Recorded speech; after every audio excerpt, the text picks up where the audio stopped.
Hello, I'm Alan Newberry and I'd like to welcome you to my workshop. My workshop is located in a two-car garage that is attached to my house, which is both a good thing and a bad thing. For one, if I burn down my shop, I'm going to be making some trouble for the house too.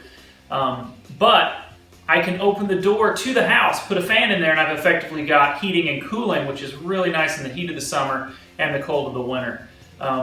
Some of the things that are in here include my sword heat treating furnace right here, which is great for heat treating.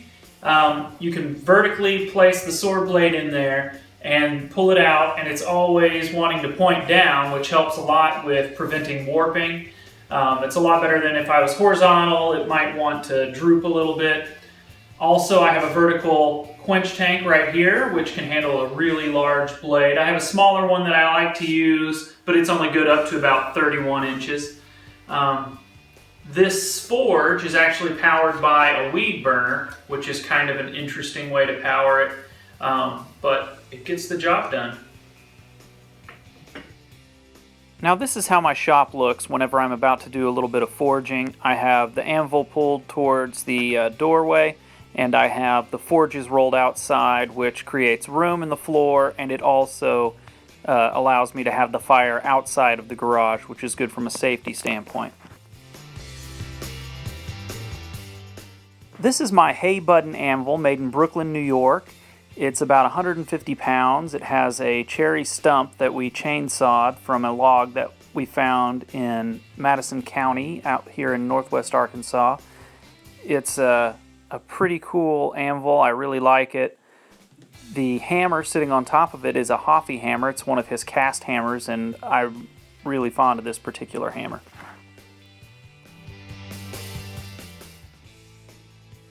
This is my primary forge. It's a forced air propane burner powered forge. It gets up to welding heats nicely. It has doors on the front and the back that are hinged and can open and close. They also have holes in the doors that you can kind of slide shut if you want, and it works to be able to pass through items. So if you have something long like a sword, it can poke out the other end without it being a problem.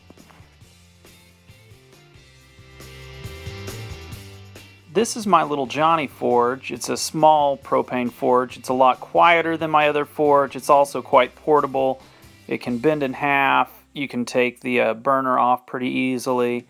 It is a much more portable rig, which can be quite handy at times. This is my coal forge. It used to be my father's forge, and I recently repaired it so that I could use it again. Coal is kind of handy in that it gets really hot. You can also focus the heat on one small area better. You have to be really careful so that you don't burn things because it does get really hot in there. It's also handy in that I can fit kind of more large irregular objects into this shape of forge.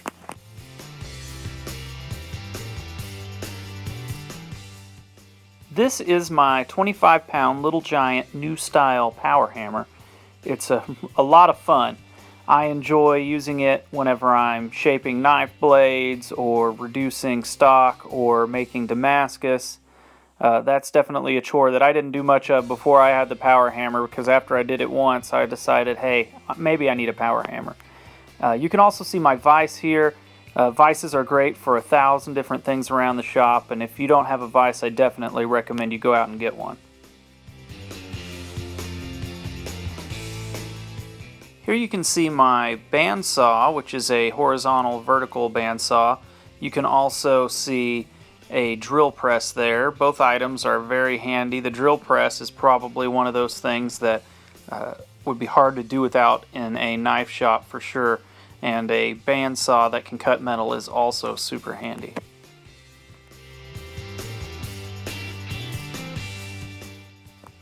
Here is a cool vise made by Chuck Ward, who is also a knife photographer.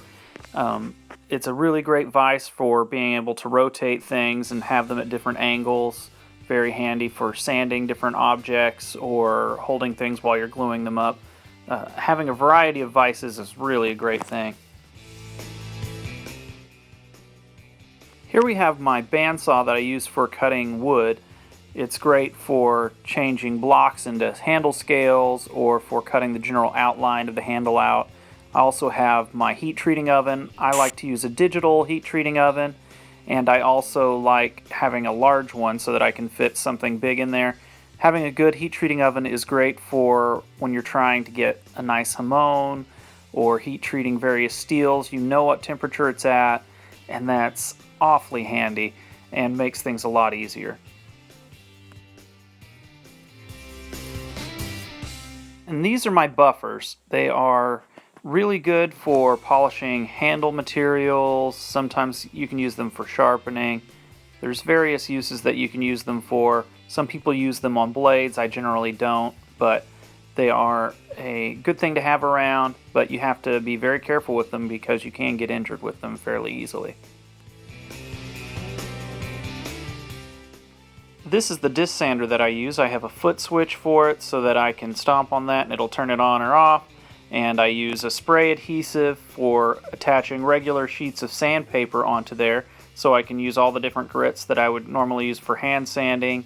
They're easily replaceable, and then you just trim them off with a razor blade. This is a KMG grinder. You can get many different attachments for it. I have flat platen, rotary platen, small wheels, and in this case a 14-inch wheel. It's a very important piece of equipment in my shop. How people do it without these things, I don't know. You can make things with files and sandpaper, but having a really good variable speed grinder is such a blessing in the shop. I don't know how I would do it without it.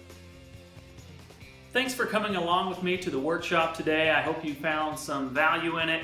If there's any questions that you have about any of the equipment or something maybe you saw in the background, just let me know down in the comments below and I'll see what I can do about getting you that information.